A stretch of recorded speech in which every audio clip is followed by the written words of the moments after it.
Bom, vamos lá. Para quem não me conhece, meu nome é Solange Borelli. Esse projeto chama Transversalidades Poéticas. Ele foi proposto por 3 pessoas, eu, a Vanessa Macedo e a Yáscara Manzini, que estão aí nos quadradinhos também. E a gente tem 2 lindos parceiros e grandes trabalhadores também desse projeto, que é a Maju e o Rafa, que está por aí também. Já vi ele aqui também. Então, nossa equipe somos 5 pessoas, é um projeto que acontece, é um projeto artístico-pedagógico, que acontece lá no CRD, no Centro de Referência da Dança, que é um local que recebe muitas pessoas, muitos artistas, e tem uma longa história aí também de luta, de militância, enfim, que não vale a pena a gente perder esse tempo falando isso agora, porque o nosso tempo tem que ser destinado aos nossos convidados. Os nossos convidados é o Cadu Ribeiro, que está aí, Boa que noite. vai ali, beleza. O Cadu é um colega também que está participando do projeto Transversalidade em outros eixos, outros pilares. E a Helena Cates, que dispensa comentários, apresentações, e a gente está super contente de te receber, Helena, para falar de um assunto assim muito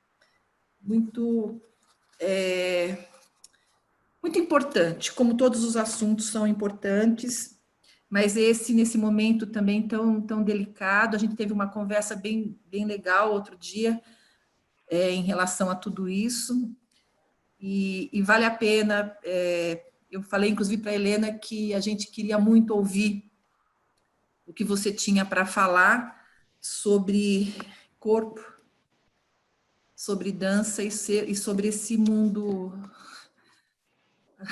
tão enlouquecido. Já era enlouquecido, né? Agora tem uma outra conotação aí que ora nos assusta e ora nos assusta. E ora nos assusta de novo. E a gente está tentando entender algumas coisas, cada um a seu modo, depois em determinados coletivos, para poder voltar para esse mundo de alguma forma, não para esse mundo, mas para um outro mundo, né? Certamente para um outro mundo. Na minha opinião, pelo menos, eu acho que é uma ilusão a gente achar que vai voltar para o mesmo mundo, a gente não vai voltar mesmo para o mesmo mundo, que eu acho particularmente bom, mas vamos lá. Helena e Cadu, é com vocês aí a fala. Eu vou pedir para vocês mutarem os microfones para poder ter mais tranquilidade. É legal vocês também colocarem ali no chat uma apresentação bem rápida, né, que é o que estava na página inicial. E todos os demais que não conseguiram entrar aqui já estão sabendo que... Já estamos no Facebook, hein? Opa, já estamos no Facebook. Quem tiver amigos que querem ver ainda, fala para ir por lá. Na página do Transversalidade, né? Isso. Muito obrigado, Helena. Muito obrigado, Cadu. Vamos lá. É isso. Oi para todo mundo. Obrigada, Cadu, por estar junto aqui. Obrigada, Solange, Vanessa e Yáscara, pela oportunidade. E boa noite para todo mundo que eu não estou vendo, mas sei que tem um monte de gente aí. Eu não vou fazer uma fala, eu não vou fazer uma palestra. Eu queria mesmo fazer uma conversa, a partir de alguns pontos. Eu vou propor para vocês algumas reflexões que eu ando tendo, para ver se a gente começa a conversar. Eu primeiro começo conversando com o Cadu, e aí depois a gente conversa com todos vocês, e os pontos que eu queria propor para a gente conversar são divididos em 2 eixos. Um corpo, o outro eixo dança. Nesse eixo do corpo, eu vou primeiro explicar para vocês que o meu entendimento de corpo, sempre que eu falar corpo, eu estou falando num entendimento de corpo que é sempre relacionado com o ambiente de uma determinada maneira, de uma maneira muito específica, que é as trocas entre o corpo e o ambiente modificam o corpo e modificam o ambiente. As informações com as quais o corpo encontra viram o corpo. As informações não chegam no corpo, o corpo processa e depois expressa. Então, é um entendimento de corpo que não é desse jeito.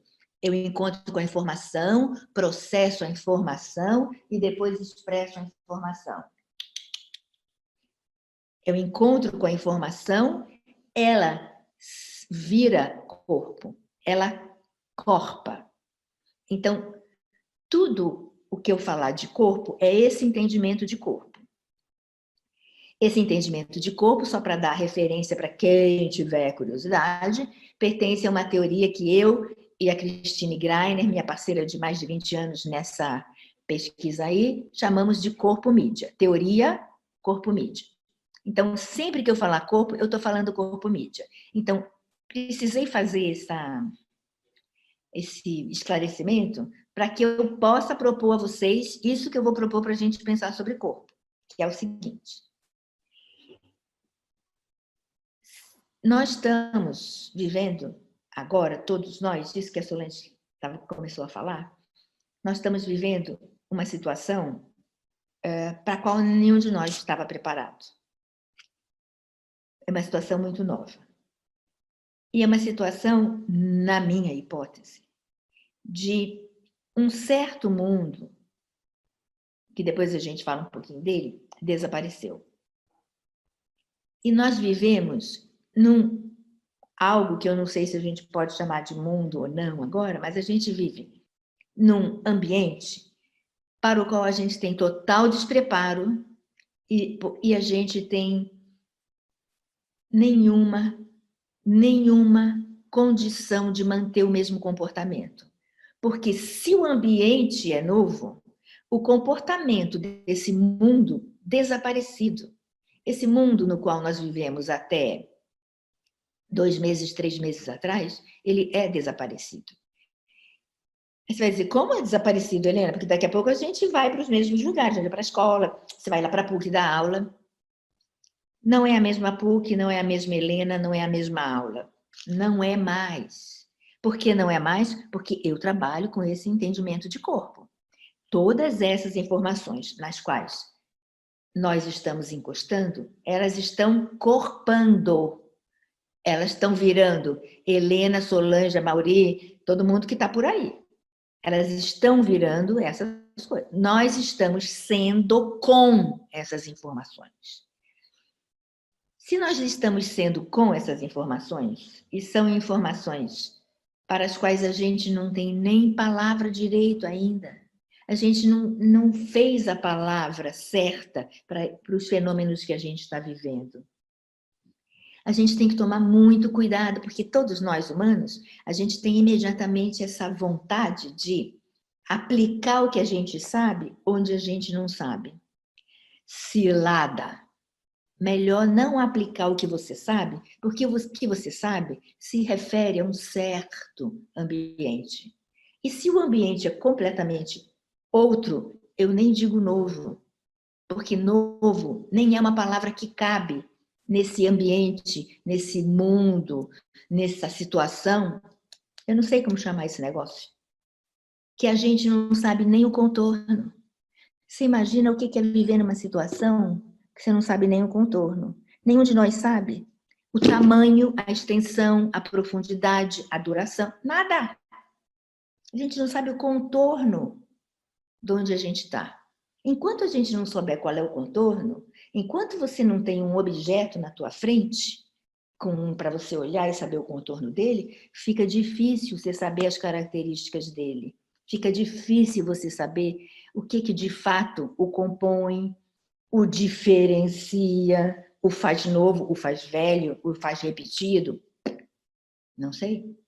Então, o que eu queria compartilhar com vocês, ouvir de vocês, é se vocês estão também sentindo isso. Sentindo que a gente está num momento para o qual a gente não fez a palavra ainda, então é melhor não usar as palavras que a gente conhece, tomar muito cuidado para nomear isso que a gente está vivendo e exercitar aquilo que a gente pode fazer. Exercício de observação, percepção muito antenada, tentar identificar o que está acontecendo, tentar perceber os fenômenos que estão nos cercando, nos cercando. Vou dar só um exemplo. A gente, por exemplo, todos nós passamos a conviver com a morte de um jeito inteiramente diferente do que qualquer um convivia, porque a morte é aquilo com que a gente encontra a cada momento que você sentar na frente da televisão, assistir um podcast, todos os textos que a gente recebe, etc., tudo. Em todo momento a gente está encontrando com a morte. Mas a morte transformada em números. Nós não estamos encontrando com os mortos, as pessoas que têm identidades, que têm singularidades, que têm pessoalidades. Quando você fala em morto, tem dor, é gente. Quando você fala em mortes, é estatística.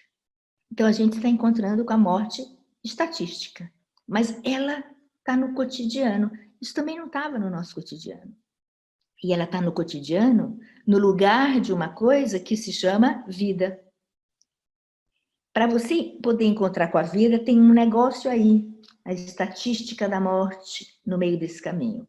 O corpo está experimentando informações repetidamente, diariamente, muito diferente daquelas com as quais a gente vinha encontrando, seja qual seja a sua história.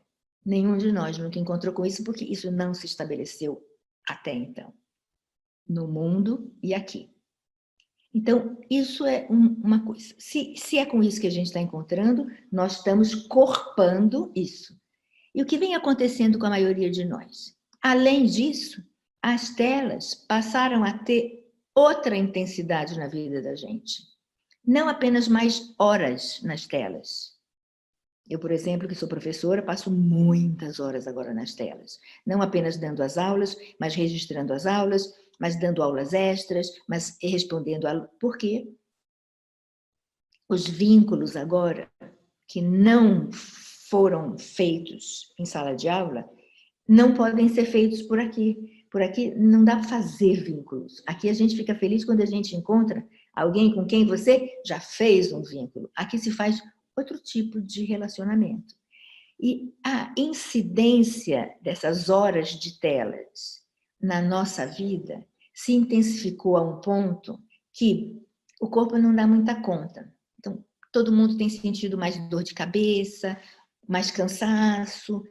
Todos nós que prestamos atenção no corpo, você começa muito bem, daqui a pouco você já está mais ou menos assim na frente da tela, aí daqui a uma hora suas costas estão doendo, sua cervical está doendo, sua lombar está reclamando, né? E imagina que nós todos estamos ficando umas 8 horas, 6 horas, no mínimo, aqui, em todas as telas. Então, haja corpo para tudo isso. Além disso, além da intensificação, tem o uso das telas que passou a ser completamente diferente. Até então, as telas eram o reino onde eu fazia o que eu queria, do jeito que eu queria, na hora que eu queria. Eu deletava quem eu queria, eu silenciava quem eu queria, eu dava like no que eu queria, eu dava dislike no que eu. Eu até tenho escrito e falado sobre isso, as telas se transformaram nas fabricadoras de um sujeito chamado Me, Myself and I. As 3 pessoas mais importantes do mundo. Eu, mim e mim mesmo. Então, era aí que eu estava, eu, sujeito, Me, Myself and I. E agora as telas não são mais só isso. Mudou muito o comportamento nas telas. Primeiro, que as telas se transformaram na possibilidade de comunicação mesmo. Os estudantes têm, né, muita gente, mais de 500 milhões de pessoas estudando horas, todos os dias, aqui nas telas. E, por exemplo, os meus alunos precisam ficar lá assistindo a minha aula, depois assistindo uma outra aula, então eles têm que ficar lá 4, 5 horas por dia, sem ser Me, Myself and I, obedecendo os horários. Então, mudou a relação com as telas também para muita gente, no mundo inteiro. E tem muita gente adoecendo, tem muita gente com menos capacidade de prestar atenção, menos capacidade de leitura, mais distraídos, mais tristeza, muita coisa acontecendo. Soma tudo isso com reclusão social. Quem tem filho pequeno e precisa ficar trancado dentro de casa? Quem mora num lugar onde não bate sol? Quem mora num lugar onde não é todo mundo que tem o seu quarto, a sua cama, a sua mesa e o seu computador?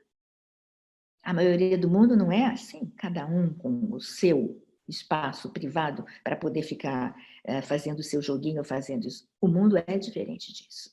Lembrem-se, nós moramos no Brasil, o Brasil é o segundo país mais desigual do mundo. Segundo país mais desigual do mundo. Então, isso tudo acontecendo aqui, é muito fácil nos adoecer. O corpo ainda nem sabe direito como é que ele está, porque uma hora ele está de um jeito, outra hora ele está de outro jeito, porque ele está enfrentando o medo da morte, o medo de perder quem ele ama para a morte, as novidades dessas horas todas na frente das telas, sem o comportamento habitual na frente das telas, cheio de informação, uma coleção mais nova de informações, diferente das informações que eram aquele corpo, então o corpo também não sabe direito desse ambiente com o qual ele está trocando, que ele não sabe nem o contorno. Então, essa é a primeira coisa. Corpo nesse ambiente da pandemia, do Covid-19, das horas nas telas, etc, etc, etc. Isso que eu falei resumidamente. A outra coisa, a dança, para não me estender muito. A dança. Todos nós sabemos que a dança já não estava bem nesse mundo desaparecido. Problemas de políticas públicas endêmicos no país, dificuldades crescentes das mais variadas ordens que a dança já vinha enfrentando. Então, numa situação já muito fragilizada, pouquíssimo público, dificuldade de programação, muita fragilidade que a dança já vinha enfrentando aqui no Brasil.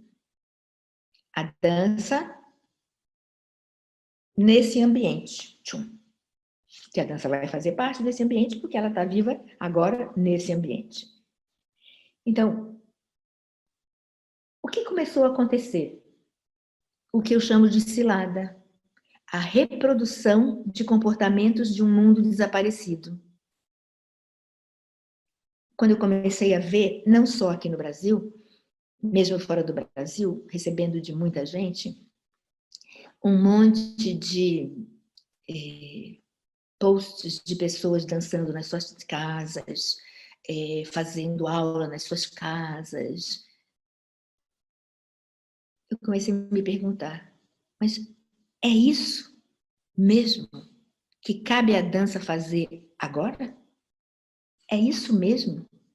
Essa é a posição, é a atitude que a dança toma numa situação tão outra, para a qual a gente nem fez a palavra ainda? É só reproduzir um comportamento em outro lugar?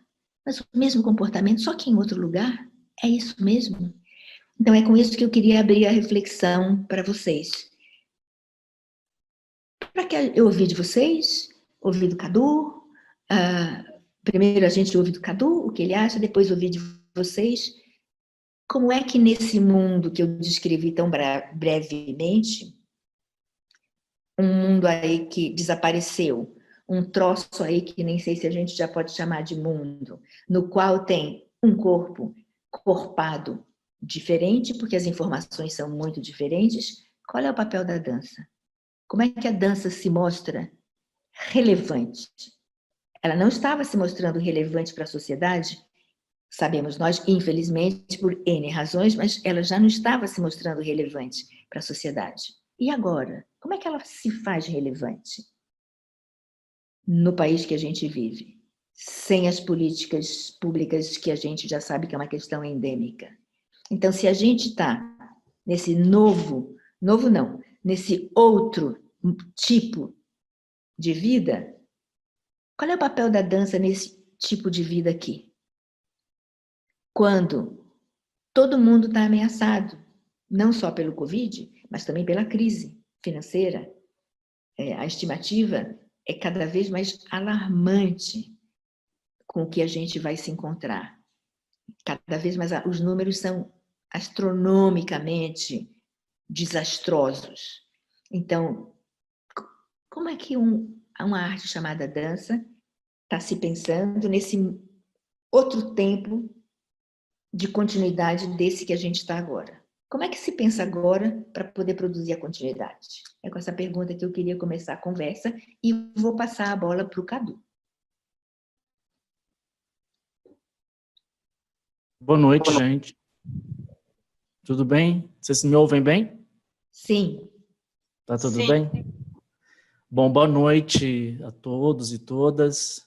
Queria muito agradecer o convite do CRD, da equipe do CRD como um todo. É um prazer estar contigo, Helena. A gente nunca esteve junto, dividindo uma mesma mesa, quanto menos uma mesa virtual, né? Mas é um prazer, então, obrigado mesmo. É uma alegria também encontrar várias pessoas aí que eu já conheço, Nina, Mônica, enfim. Eu queria trazer um contraponto, Helena, se você me permite a ousadia. A Helena traz um pouco, então, a ideia de que esse mundo é um mundo desaparecido, né? O que a gente conhecia até então desaparece, um novo mundo se coloca. Me parece que sim, que muita coisa muda, né? Mas eu queria trazer um contraponto, né? menos epistemológico, um pouco mais histórico, com relação a mais corpo do que dança, né? Se é que isso é possível de separar, né? Mas trazer um contraponto histórico para entender um pouco que esse mundo que parece que está desaparecendo, na verdade e esse novo mundo que vai aparecer, na verdade já nos pertence muito. Nós não é a primeira vez na história da humanidade que nós nos encontramos num estado de confinamento profundo, grave, importante, né? Então, eu queria trazer esse contraponto, porque me parece que ainda nós pertencemos, sim, de uma maneira muito cotidiana, a um mundo de confinamento, né? Queria lembrar, então, assim, para a gente ter como referência de discussão, de que ponto de vista histórico eu estou falando um pouco do ponto de vista da filosofia, na verdade, né? Eu venho da filosofia, sou professor de filosofia na Federal do ABC, trabalho com Foucault. Então, eu queria fazer uma lembrança aqui, né, que esse corpo confinado, que parece absolutamente novo, ele não é tão novo assim, né?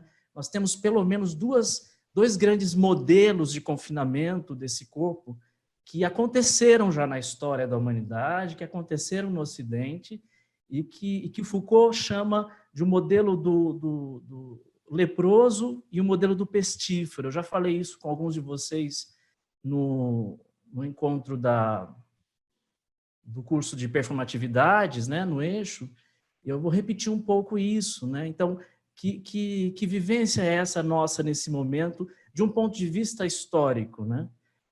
Primeiro, o modelo do pestífero, né? Foucault vai fazer todo um trabalho para mostrar como o primeiro gesto de exclusão corporal que nós conhecemos no Ocidente é o que ele denomina de um modelo do pestífero. O que é o modelo do pestífero?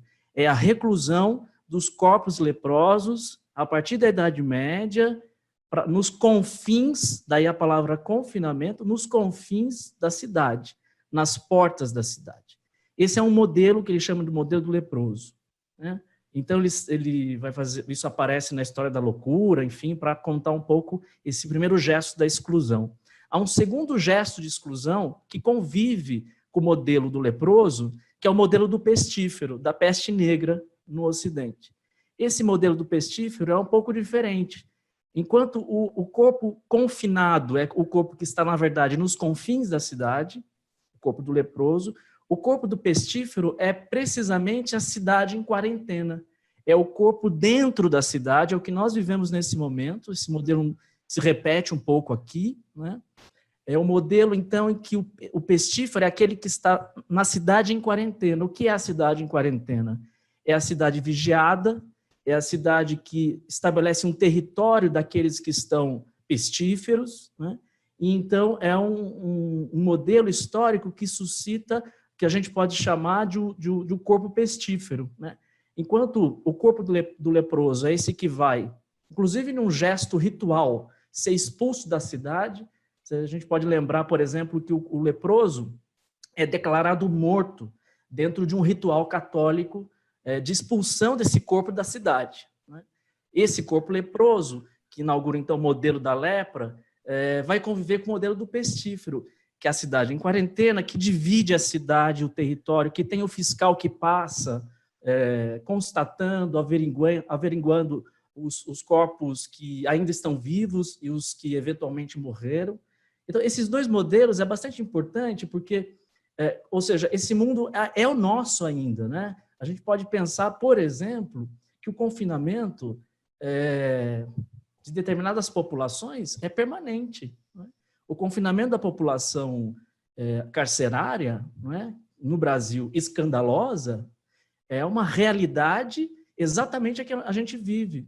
Até pouco tempo, a terapia privilegiada do doente mental era o confinamento compulsório em instituições de reclusão absoluta, né? Então, esses corpos confinados, que parece que a gente não tem nome para nomeá-los, a gente tem sim, né? Esses corpos são, por exemplo, esses dois modelos que vão se fundir na nossa experiência. Porque, ao mesmo tempo, nós estamos dentro de uma reclusão, vamos dizer assim, legal, normativa, que é necessário que o Estado diga não saia de casa. Então, a gente está sob o império da reclusão da lei, num certo sentido, mas essa reclusão não é para fora da cidade, é dentro da cidade, é a quarentena, é o que o Foucault vai chamar o modelo disciplinar, né? O modelo do pestífero, ele suscita relações disciplinares. Então, com esses dois modelos, a gente pode pensar a nossa experiência. Qual é a nossa experiência? Um pouco a mescla dos dois, então, né? Do leproso e do pestífero, de uma relação legal, normativa, que precisa esse corpo confinar-se dentro de casa, mas também segregar-se, né? A gente pode trabalhar com essa diferença, então, entre confinamento e segregação. Confinar é estar fora da cidade, no nosso caso, a gente está dentro da cidade, e a segregação evoca a palavra da gregária, né? A gregariedade, a relação próxima com o outro.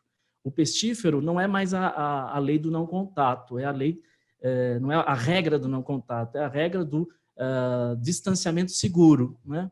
Então, a mescla dos dois vai dar um pouco a experiência que a gente está vivendo agora. Então, eu queria trazer essa perspectiva, vamos dizer assim, mais histórica e também ética, não é? Por que ética? Porque, no fundo, nós estamos falando de uma nova relação cotidiana com o corpo, que nós já conhecemos e que, nesse momento, ela se inflaciona. Eu iria mais para esse sentido, não do desconhecimento desse mundo, mas de um mundo confinado que se inflaciona. Para nós, de uma certa população livre, com esse corpo livre que transita na cidade, etc., que dança e por aí afora, mas também esse corpo que está dentro de casa já, que já tem uma vida subjetiva pela tela, não é? Essa não é uma novidade para esse corpo que está se relacionando das maneiras mais múltiplas possíveis com o mundo e se fazendo nessa relação. Então, é mais um contraponto, Helena, para pensar essa possibilidade de novas relações que se dão no cotidiano, que nós podemos aí pensar indo para a dança, então trabalhando na chave da Helena, te copiando, Helena, tá? Saindo do mundo, vamos dizer assim, combinado do leproso e do pestífero que a gente vive, e eu queria falar um pouco o que tem de novo nesse modelo que a gente vive, mas deixa para a conversa. Esse é o mundo que a gente vive, e a dança que a gente pode viver é uma dança que tem a ver com esse novo cotidiano também. Que, claro, ele se ressignifica, ele vai ser um novo, mas é um cotidiano que nós podemos chamar de um corpo ético, no seguinte sentido: um corpo ético é aquele pensando nos gregos, né, pensando na ética antiga, o corpo ético é esse corpo que, numa relação de conduta diária, pensa, realiza um trabalho sobre si, uma estilística sobre si, um artesanato com o seu próprio corpo, né? Isso significa, tanto na chave do Foucault também, né, pensar que a relação com a nossa casa, que os gregos chamavam de a econômica, a relação com o nosso corpo, no sentido dos exercícios, das meditações, da dança, que é a dietética, e a relação com o conhecimento, com a verdade, que é a erótica, né? Que são os prazeres, na verdade, com o outro, na relação com a verdade. Então, essas 3 dimensões definem, para o homem antigo, um corpo ético. Mas para nós também define. Num outro sentido, num outro mundo, né? A gente já não está mais, evidentemente, na Grécia clássica, onde o ócio, né, é um pressuposto da vida espiritual, né? Mas nós podemos pensar num corpo ético, que é esse corpo que se redefine sob novos imperativos de cotidiano, né? A gente se volta, sobretudo, eu chamaria atenção para isso, para casa e para o conhecimento, para a econômica e para a erótica, né? Nessa relação com a verdade, com o ambiente da nossa casa. Tem até comercial explorando muito bem isso, né? Sua casa tem que ser um lugar mais maravilhoso do mundo, etc. Aí, quer dizer, o capital consegue se apropriar de tudo, né? Até mesmo do extremo sofrimento. Bom, essa seria, vamos dizer assim, para dialogar com a conversa da Helena, o meu posicionamento um pouco mais ético, histórico, filosófico, trabalhando com os 2 modelos que o Foucault trabalha, né? Eu queria só terminar fazendo uma provocação. Eu não vou conseguir sair daqui sem falar sobre o presidente Bolsonaro e o que ele representa nesse momento como corpo. Eu acho muito interessante a gente pensar nas falas dele atingindo justamente o nosso cotidiano confinado que precisa se ressignificar.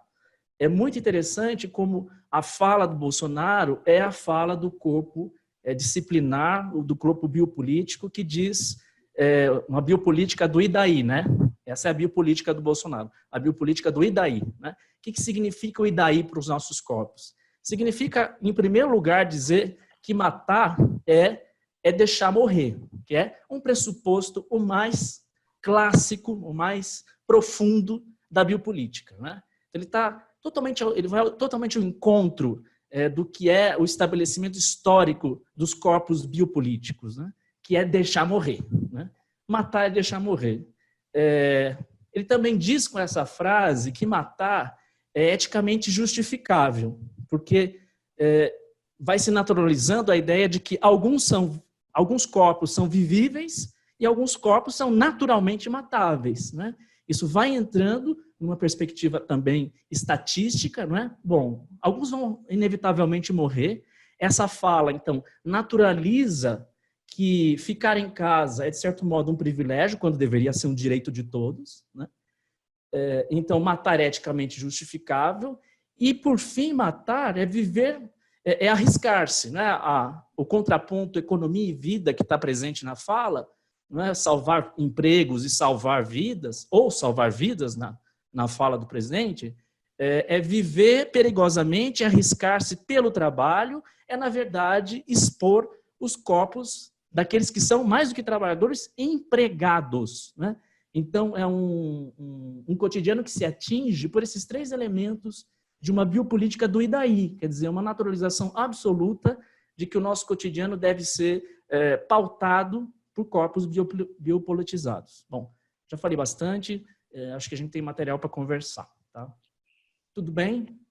Tá ótimo. Cadu, eu precisava só esclarecer o seguinte. Eu acho que eu não me fiz clara quando eu disse que não é um mundo novo, é um outro mundo. Não é novo justamente porque eu não sei o contorno, eu não posso saber quais são as características, eu não sei o que tem de novo lá, nem de velho, nem de antigo, nem de michuruca, nem de maravilhoso. Então, não é um mundo novo. E o mundo quer desaparecer, ou seja, eu acho que o modelo do Foucault não cabe para explicar o que a gente está vivendo. Não serve para explicar. Acho que o debate vai ser bom, então, porque eu acho que cabe. Eu posso dizer uma coisa, não cabe, sabe por quê? Porque cada vez que a gente pega uma teoria que explicou um certo mundo, para explicar por alguma parecença, a gente deixa de fora o mais saboroso, que é o que não cabe. Sabe? Não é explicar, não é evidentemente explicar. Não é evidentemente explicar pelo modelo do Foucault, que não é o modelo do Foucault, na verdade é uma proposta de leitura histórica sobre o que se vivenciou como cotidiano, de confinamento, né? Não é exatamente reaplicar um modelo ao que a gente vai ver agora. Afinal das contas, a gente não sabe, como você bem marcou, né? É pensar que a história, a perspectiva histórica, ela ilumina o presente, né?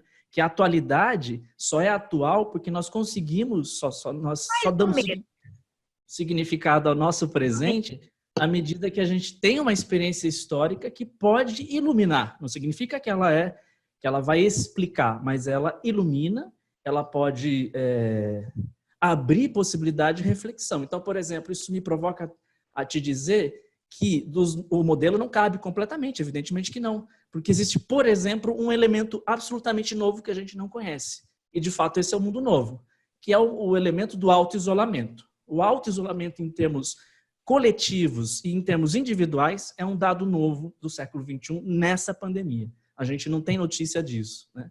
Então, pensar a partir daí talvez seja trazer o que nós vivemos já um dia, como humanidade, como sujeito, inclusive, para pensar o presente, né? O fato de nós não conseguirmos enquadrar totalmente é muito bom, né? Nesse modelo é muito bom, porque não é para explicar, né? É para iluminar. Eu acho que é para iluminar as diferenças. Em nenhum outro momento de toda a nossa história desse negócio chamado humanidade, o outro, qualquer outro, inclusive os que a gente mais ama, são os portadores da morte. Podem ser os portadores da morte. É um mundo bem estranho esse, do qual eu não sei como é que a gente encontra depois, agora, durante os entendimentos. Qualquer outro, inclusive os que a gente mais ama, podem ser os portadores da morte. O netinho não pode ficar perto da vovó. Ele é portador da morte. É um traço interessante pensar. É um mundo muito interessante. É um mundo outro. Eu acho é um traço bem interessante pensar como que a morte se universaliza. Mas eu insisto, ela se universaliza para um determinado segmento, uma determinada população, que pode, inclusive, falar nessa chave de contaminação, porque quem não tem chance de se isolar não vai pensar nessa chave, então ela já tem uma situação muito específica, que é a nossa, tá? E, em segundo lugar, se a gente pensar um pouco assim, como é que sentia o homem medieval a lepra? Provavelmente com o mesmo tipo de temor ou de vontade de distanciamento que o que nós vivemos hoje. Então, essas avaliações aí sim seriam um anacronismo, né?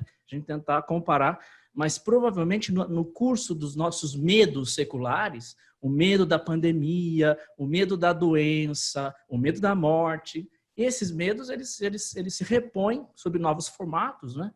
Mas a gente não tem muita condição de dizer, olha, agora é totalmente novo, porque o totalmente novo, de um ponto de vista da história, não existe, né?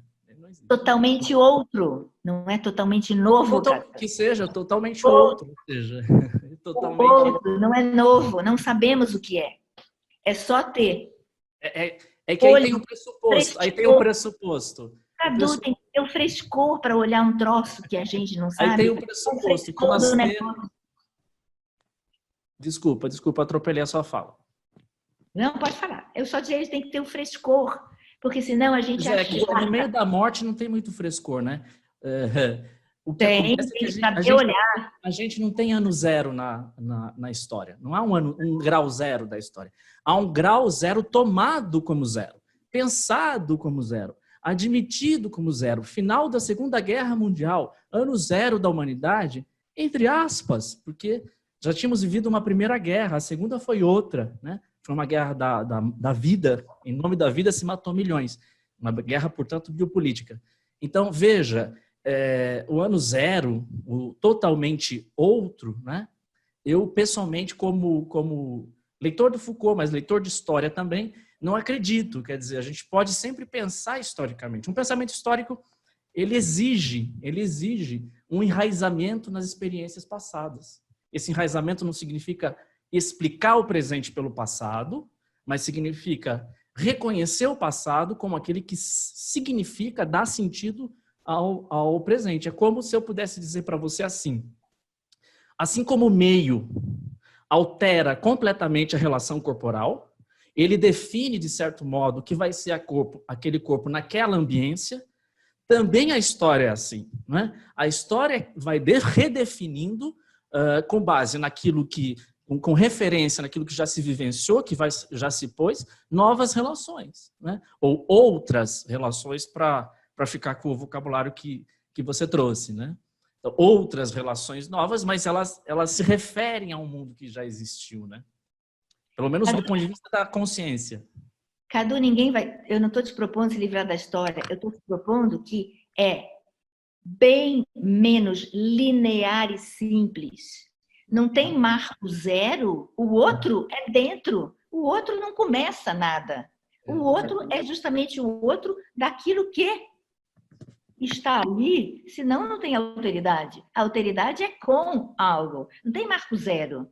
Mas eu acho que a gente pode deixar essa conversa para mais pessoas também, porque tem muita gente aqui que eu acho que pode agregar alguma coisa. E é isso, acho que é isso. Continuidade e descontinuidade. Continuidade e descontinuidade. A história é isso, né? Aparências de continuidades com descontinuidades. E assim vai. E assim vai. Por isso que não tem marco zero, nem totalmente novo. É um outro do quê? Assim como não tem um absolutamente novo, né? Um absolutamente outro também não existe. Vamos ouvir as pessoas, acho que é mais legal agora. Legal. Tá bom, tá ótimo. Que bom. Tá bem, tá bem. Eu já tenho uma pessoa aqui inscrita, que é a Letícia Sequito. Eu queria só ser a número 0, a 0, a anterior, tá? E depois também vão se colocando ali no chat quem tem questões para colocar. E a questão que eu quero colocar, e vai num bloco de questões aí também, que são coisas que eu fico me perguntando e vou lançar isso para vocês. Eu vou fazer 60 anos esse ano. Tem um vidão aí, né, aí atrás, de um monte de experiências. E o que eu tenho me perguntado todas as noites, quando eu vou dormir, e aí leva um tempo para dormir, como tantos amigos aqui, e quando eu acordo também. Caramba, eu vou me desfazer, eu vou esvaziar minha mala e vou chegar para esse outro, esse novo, esse estranho mundo. Como? Com a mala vazia, trazendo na minha mala coisas que eu já vivi nesses 60 anos, porque todo esse tempo de reclusão agora é o tempo, para mim, pelo menos, de rebobinar várias coisas e avaliar, sentir, ressentir, enfim. É o que eu fico me perguntando muito da minha mala. Como é que a minha mala vai chegar para esse mundo? Minha mala, minha mochila, sei lá eu o quê, minha bagagem. Mas tá aí, eu só estou jogando. A gente vai fazer alguns bloquinhos aí, e aí vocês também fiquem à vontade para responder, questionar, enfim. Letícia, é contigo, querida. Abre o microfone e manda aí. Boa noite, queridos. Minha câmera pifou, então é só minha voz. Isso é estranho, a primeira vez que isso acontece, é como se eu tô aí, mas não tô, porque eu não tô me vendo aí. Quando a Helena começou a falar, me veio umas falas que eu andei ouvindo nessas 2 últimas 3 semanas. Quando o Cadu falou também apareceu, então o que eu ia colocar aqui é que eu vi alguns artistas trans falando sobre essa situação diferenciada, muito nova para algumas pessoas, e algumas pessoas da periferia meio que falando assim, ué, vocês estão estranhando esse isolamento social, esse medo de, né, sair para poder morrer, ou alguém próximo de você morrer, ou você não saber se vai ter acesso a comida, blá, blá, blá, né? Todo esse blá, blá, blá que não é blá, blá, blá. E aí tem muito fiquei pensando muito como pensar isso nesse lugar de que o mundo, né? Como um geral, assim, porque eu também olho pela minha janela e eu vejo pessoas que parece que não estão nesse mesmo mundo que eu tô, no sentido do medo, do isolamento, ou, né? E eu fico pensando se tem esse lugar desses vários mundos acontecendo. E que talvez, sim, tem um mundo aí, né? Por exemplo, o mundo no Japão, quando eu penso assim, algumas pessoas que eu estou em contato, a relação de isolamento, de confinamento, é completamente outra, né? Então, e no Brasil, né? E no Brasil, quer dizer, em São Paulo, assim, pensando como lidar com o que é geral, o quanto que é geral, o quanto que é particular, quanto esse mundão, como é que é isso, sabe? Enfim, eu vou parar mais nesse lugar de sensação se tem esses vários mundos acontecendo, né? E daí cada um no que mundo que se atrela, não? Assim, e que, enfim, é só mais uma entrada, assim. É com vocês. Então, Solange, para você eu diria o seguinte: você não tem mala, você só tem você. Você não carrega nada. Você é uma coleção de informações desses seus 60 anos. Você é seu corpo. Nós não temos um corpo, não tem um negócio chamado eu e um outro negócio chamado corpo, que é uma mala que eu posso carregar. Não, eu sou o corpo. Eu sou o corpo. Então você tem... Não, você é a Solange desses que vai fazer 60 anos e que tem essa sua história e que está trocando com esse ambiente. Você não vai sair desse ambiente, você vai com ele.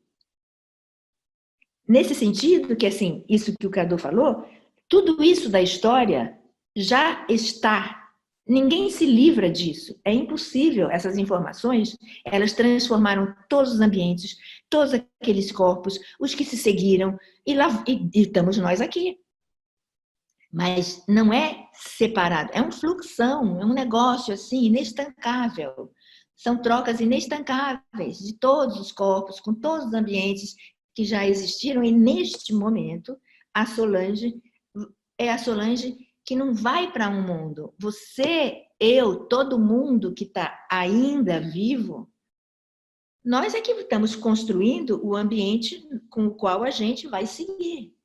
Não tem alguém aprontando um ambiente para o qual eu vou chegar. A gente não vai chegar em nenhum lugar. A gente vai fazendo o caminho que for possível para poder continuar fazendo o caminho, e por aí vamos até continuar a fazer o caminho Na minha leitura é isso, e é por isso que a minha preocupação é: essas informações são informações um pouco diferentes.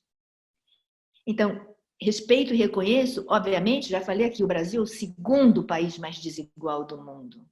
Então, tudo está mais agudo, a desigualdade está mais na cara de todo mundo. O meu aluno que não tem internet e que usava a internet da vizinha e que a vizinha precisou começar a trabalhar em home office e a internet dela não pode mais ser, ele não pode se comunicar. Ele não tem computador. O celular é antigo, não aguenta Zoom, Teams, nada disso. É com isso que a gente convive, com essa profunda, brutal e injusta desigualdade.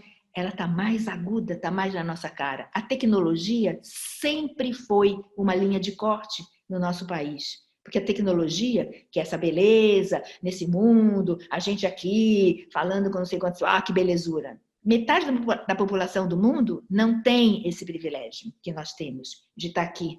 Porque não é todo mundo que tem a sua própria luz, não é todo mundo que tem banda larga o suficiente para ter esse tipo de aplicativo, e não é todo mundo que pode pagar uma conta acrescida de tudo isso. Metade do mundo não pode. Metade do mundo é muita gente. Então, é muito desigual, e essa desigualdade fica jogada na nossa cara mais ainda, felizmente, porque a gente precisa encontrar com essa desigualdade cada vez mais, porque é com ela que a gente vai continuar a caminhar. Só que, de fato, não é as mortes não são as mesmas.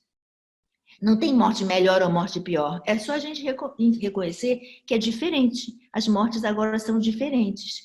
A relação com a morte é um pouco diferente. É só isso. É reconhecer que é diferente. Que nome tem isso? Não sei. Não sei qual é a palavra para isso. Sei que, até agora, o outro, qualquer outro, inclusive os mais próximos, os mais amados, não eram reconhecidos como perigo.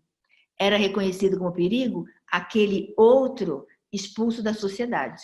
Esse está reconhecido como matável e perigoso há muito tempo. Com esse, a gente está acostumado a conviver numa boa, sem se preocupar muito, afinal é muito longe, afinal é não sei aonde, você tem notícia, você fica meio arrasado, depois passa, parará, parará. Mas conviver com esse outro indistinto, quando é que a gente vai voltar ao teatro?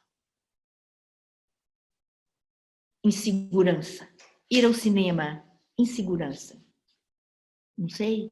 Então, é assim, Solange, que eu acho que a gente vai construindo, conversando muito, entendendo muito da forma que a gente vai conseguindo entender esses fenômenos. Pega água para mim, por favor. Esses fenômenos variados, que eles são variados, são muito variados. Nos aproximarmos mais de quem a gente ainda não se aproximou, do jeito que for possível. Desenvolver solidariedades de outra maneira que não seja só a solidariedade fácil de resolver, que é essa aqui, que a gente assina a petição e depois nem fica sabendo se continuaram a matar as baleias, se aquela lei que você... eu já assinei, já fiz a minha parte. Então, se a gente, né, tem algumas coisas em curso, não sabemos. E para você eu te diria esse negócio, você não tem nenhuma mala, é você mesma com essa coleção de informação que está sendo corpada nesse momento, que vai construir a possibilidade de um caminho. Junto com todo mundo com quem você veio construindo até agora e mais os outros com quem você não construiu até agora, e é assim que a gente vai. E para Letícia, eu também acho, Letícia, que existem muitos mundos convivendo.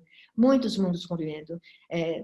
Esses mundos mesmos que você descreveu, eles continuam convivendo, mas que a nossa tarefa é não pasteurizar, não achatar, não querer uma explicação facinha.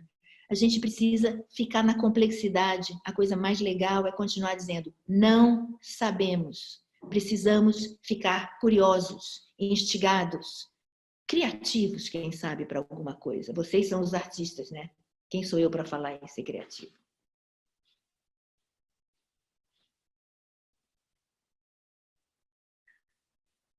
Cadu? Vou fazer só um comentário. Não sei se longo, se rápido, mas enfim. Eu acho que você tem a sua mala, assim, Solange. Eu acho que nesse momento a gente começa a olhar para a mala de um outro modo, de um modo mais inflacionado. A gente sabe que tem muita coisa na mala e nesse momento a gente é obrigado a abrir a mala. Eu chamaria isso não de meio, mas de presente, né? Nós estamos dentro de um presente que exige que você se reconheça nele. É inevitável esse autorreconhecimento. Aliás, existe um texto bastante interessante do Foucault, mais uma vez, que se chama O que são as luzes, que ele mostra historicamente justamente que é no momento em que nós nos reconhecemos no presente que a modernidade começa, que o sujeito começa. Mas eu acho que a gente está revisitando esse gesto de dar profundo significado ao que a gente já tem, mas que agora a gente tem que olhar de uma maneira muito aguda sobre esse presente. E aí muitas coisas novas, de fato, outras surgem, vão aparecer ou vão reaparecer, né? Vão se ressignificar. Então, eu diria que, da perspectiva do que a gente vê como futuro, tem muito a ver com as respostas que a gente subjetivamente tem dado ao nosso cotidiano. Bom, eu iria um pouco para esse lado, porque que corpo é esse que se estrangula nesse momento? A gente pode ter tantas respostas, né? No corpo mídia, na psicanálise, na filosofia. Acho que tem aberto algum microfone. Vocês me ouviram? Enfim, acho que a gente tem várias respostas para explicar. Tem alguém com o microfone aberto e realmente não estou conseguindo falar. Pessoal, vamos lá. Desculpa, é que eu me desconcentro muito facilmente. A Ju, se você puder ver e mutar, te agradeço. Eu não estou identificando quem que é. Para mim não aparece alguém. Uau. Mas, em suma, né? É o que a gente faz com o que nós temos agora. Eu insisto que o momento, à luz, né? Do que a gente já viveu, porque o que a gente viveu como biografia é muito pouco do que a gente, em relação ao que a gente viveu como humanidade, né? Um termo muito em desuso, mas vai lá, né? Vá lá, humanidade. A gente já viveu isso várias vezes, então eu insisto que é uma espécie de grande laboratório da subjetividade agora. Subjetividade, corpo, né? Como bem disse a Helena. O que a psicanálise tem falado desde o seu nascimento, né? Não há uma distinção entre corpo e psique, justamente porque o que se propõe como forma subjetiva para mim mesmo e na história é uma coisa só, né? De qualquer maneira, eu insistiria nessa ideia de um grande laboratório da subjetividade do corpo, que nós damos como as respostas que a gente dá agora, ela vai significar o que a gente vive a partir de então, né? Pensando que nunca se começa do nada, né? A gente vai dar uma resposta com o que a gente tem na mala, com o que está ali colocado como possibilidade subjetiva. Eu vou estudar mais, se eu vou estudar menos na internet, se eu vou fazer as práticas corporais na janela de casa, na varanda de casa. Isso são respostas que a gente não tem como avaliar nesse momento. A gente está dentro do presente. Uma ideia muito importante do presente é que o presente não tem como se autoavaliar. Ele é uma resposta. E como resposta, assim como no meio nós temos respostas ao meio, a gente não sabe o que pode ser, né? Mas esse não sabe, um pouco diferente do que a Helena disse, na minha percepção, ela não é uma resposta absolutamente nova ou outra, não é, né? Ela tem um saldo a ser pago, ela tem algo a ser considerado nessa resposta sempre. É como quando a gente começa a aprender uma língua. Aprender uma língua não é do zero, né? Assim como também, quando a gente começa a falar essa língua, a gente não fala absolutamente bem, ou seja, não é inteiramente novo essa língua. Então, a gente fica nesse estrangulamento entre o que não somos mais e o que não somos ainda, né? É esse o momento do presente que uma situação de confinamento como essa leva. Por isso que eu insisto na ideia do corpo ético. Eu acho que o corpo ético nos dá referências para dar respostas. Para tudo, para a dança, para o nosso cotidiano como um todo. Eu tenho mais 3 pessoas aqui, se eu não perdi, né, algumas. São 3, a gente faz um bloco aí de 3 questões e tal, e vamos tentar ser mais sintético. Pietro, depois Vitor e depois Priscila Carbono. Tá, Pietro? É contigo, querido. Oi, gente, tudo bem? Primeiro, fala boa noite aí para Helena, para o Cadu, para Sol, para todo mundo que está aí. Eu estava aqui escrevendo, assim, tentando formular minha pergunta, porque eu também estou bem louco, assim, mas eu vou tentar falar. Uma coisa que me trouxe bastante, que eu fiquei pensando logo quando a Helena começou a falar, e que vem me deixando muito inquieto nesse período da quarentena, é quando ela fala o que cabe à dança fazer agora, né? E eu sei que não tem muito como a gente pensar no futuro, eu acho, porque está tudo muito incerto, mas eu queria perguntar, não só para a Helena e para o Cadu, mas para os outros colegas que estão aqui na nessa transmissão para a gente tentar pensar juntos nessas hipóteses de práticas relevantes para agora, assim, e como é que a gente também, como a Helena também falou, pensa nessas práticas relevantes, como é que a gente consegue trazer de novo essa relevância, né? Meio que relevância da dança para a sociedade, assim como a Helena tinha falado, né? Não sei se eu consegui deixar muito claro o que eu quero dizer, mas que hipóteses vocês têm aí pensado e encontrado de práticas que merecem futuro, assim, para a dança, para o ser humano, enfim, para os artistas, porque tem sido complicado de continuar produzindo e de pensar em produzir agora, nesse momento, sem entender direito em que contexto que a gente está, eu acho, sabe? Pelo menos é o que eu tenho sentido. Então, acho que é mais para perguntar e ver se vocês conseguem me salvar também de alguma forma. É isso. A gente fala, Solange, ou vai seguindo? Vamos fazer bloco de 3, Vitor e depois Priscila Carbonet. Paulinha, Petreca, já anotei, a Mauri também, fica para a próxima leva, tá? Desculpa aí ter falhado. Só, eu quero ceder meu lugar para Paula. Paulinha, é tu. Obrigada, Vitor. Olá. Eu não sei se é bem uma pergunta, mas é um comentário que eu fico muito intrigada com essa questão do corpo que a Helena traz e como esse corpo já vai trazendo todos esses conflitos dessa situação nova, né? A perda do sentido do toque, do olfato, uma saturação de visão, de audição.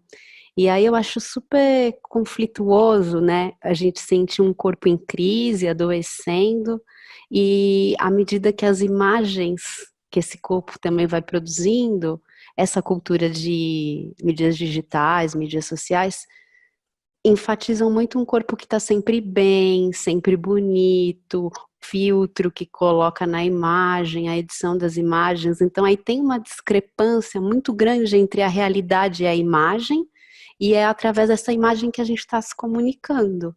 Então isso me intriga demais, né? Que mundo é esse que a gente está lidando, totalmente fabricado e distante de um corpo real? E o que está acontecendo com esse corpo, né? Essa questão dos sentidos, para mim, tem pego muito, né? Do toque, mesmo da questão de espaço, você ficar dançando em espaços pequenos, fazendo suas práticas, isso tem uma consequência imediata, né, no que o corpo faz. Isso é uma reflexão. Mas aí, por um outro lado, em relação às ações, eu não faço ideia, estou totalmente perdida. Tem um outro lado sobre isso que está acontecendo com o corpo e os sentidos. Faz tempo que eu tenho diário de sonho, né? E aí, na pandemia, eu comecei a publicar mais meus sonhos, eu publico mesmo. E eu percebi que está rolando esse movimento bem grande. E aí, há um mês atrás, eu entrei numa plataforma internacional de pessoas que publicam os seus sonhos, porque tinham pesquisadores querendo estudar, falando que tem algum fenômeno dos sonhos pandêmicos. E aí você publica o seu sonho lá e lê o das outras pessoas. E eu fiquei muito chocada de achar muitos sonhos iguais aos meus, assim, lá na plataforma.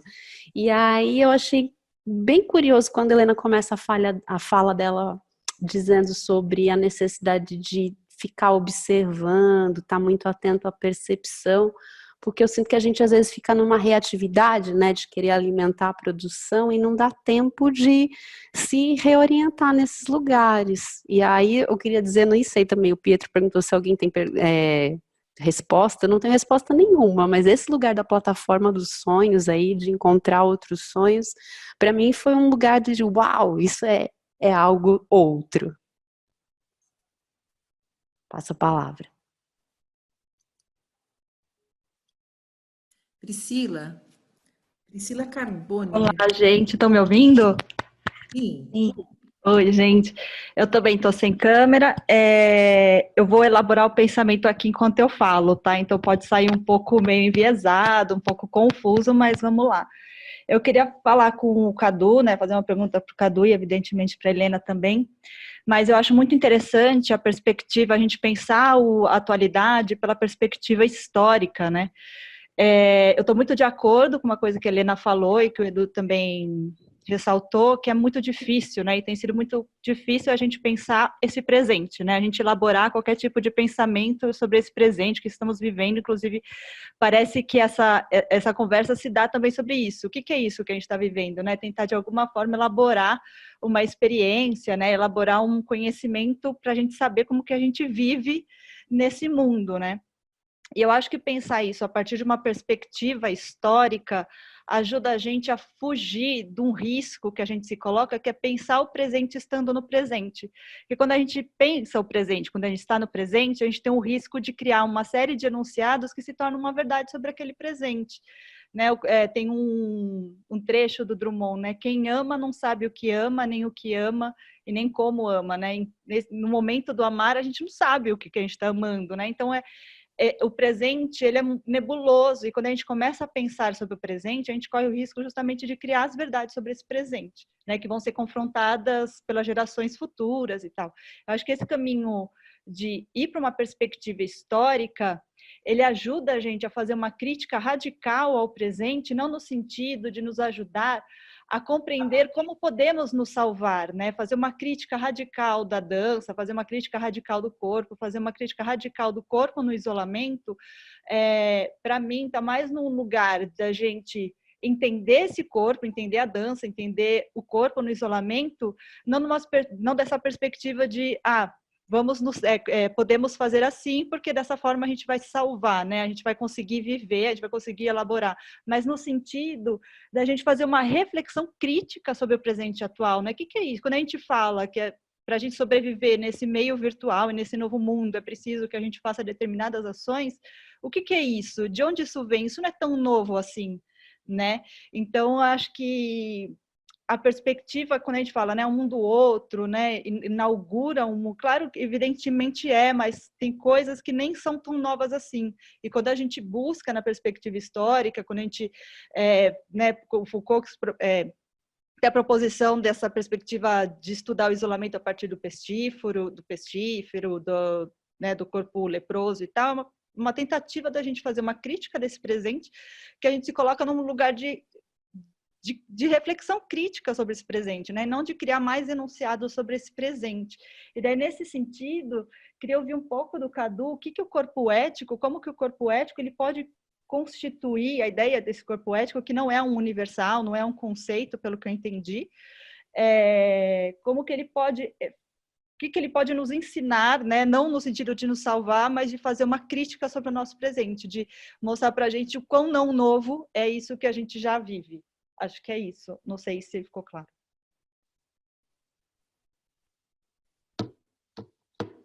É com vocês, queridos. Helena e Cadu.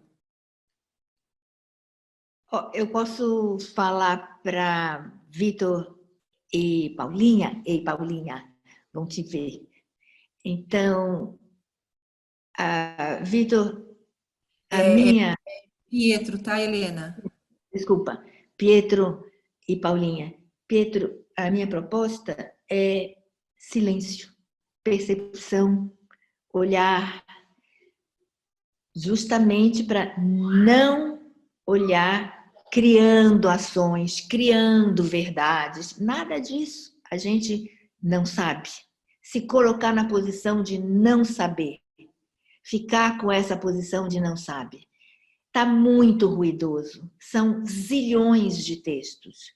Todas as pessoas têm alguma coisa muito preciosa para ser dita, então é uma enxurrada, é uma avalanche, está muito ruidoso. Eu acho que precisa de um pouco de silêncio para a gente poder lembrar que a gente não sabe nem o contorno desse objeto, que a gente está chamando de presente, a gente não sabe se o nome é esse. A gente se colocar na posição de não saber, perceber e começar a conversar com as pessoas. Por isso que eu vim aqui, só para isso. Não teria vindo, eu não acredito nesse tipo de formato de coisas, acho que fica tudo superficial, a gente perde as oportunidades, mas resolvi rever a minha atitude justamente porque fosse um outro tempo deste mundo no qual eu vivi até há pouco tempo atrás, eu não estaria aqui. Mas eu não posso não praticar o que eu estou dizendo. É um outro tempo, eu tenho que experimentar nesse outro tempo as coisas que eu não vinha fazendo. Por quê? Porque aquele mundo lá, os comportamentos daquele mundo lá, serviam para aquele mundo lá. Para isso aqui, eu não sei o que serve, então por isso que eu estou aqui. Então a minha única proposta é, vamos tentar começar a pensar se são ações mesmo. É mesmo ação? É fazer coisas? É manter o produtivismo? É responder no produtivismo? É tentar explicar? É tentar observar, recuperar um monte de possibilidades conectivas mais sutis, não perder a complexidade do fenômeno. Eu acho que é um pouco por aí que eu sugeriria. Então, sem receitas, sem boias salvadoras, fazer palavra para um fenômeno que a gente não sabe o contorno, não sabe a dimensão, não sabe a profundidade. Se colocar no estado de não saber, que é o primeiro para você poder fazer alguma coisa. É o primeiro para você poder fazer pesquisa, é você declarar que não sabe. Fazer pesquisa sobre o que você sabe não é pesquisa, é outra coisa. Então, vamos ver, vamos tentar ver, sabe? Reparar que a gente possivelmente não está vendo ainda. A gente precisa refinar o olhar, refinar um monte de sentidos, botar a percepção, prestar atenção. E vamos começar umas conversas para ver o que é possível para a dança neste momento, nisso. O que é possível para a dança nesse tempo, nesse ambiente que a gente não sabe nada dele ainda direito. Estou negando a história, não, ao contrário, é com a história que eu caminho, mas eu não caminho com a história aplicando. Eu acho que a gente corpou a história. Quem estudou, corpou aquilo que estudou. Quem estudou outra coisa, corpou a outra coisa que estudou. Então, você não se livra disso, não. Mas precisa mesmo agora a gente saber o que a gente faz com essa coleção que somos nós. Que ela é histórica, social, psicológica, educacional, religiosa, espiritual, tudo. Tudo. É um bololô grande, ainda bem complexo. Mas a gente, com tudo isso, se colocar no estado de não saber e tentar tatear com quem topar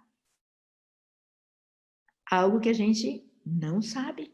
Então, sem os pilotos automáticos, o que a gente vai fazer? É post? É live? É não sei o quê? Isso tudo a gente já sabe fazer. E o que a gente não sabe ainda?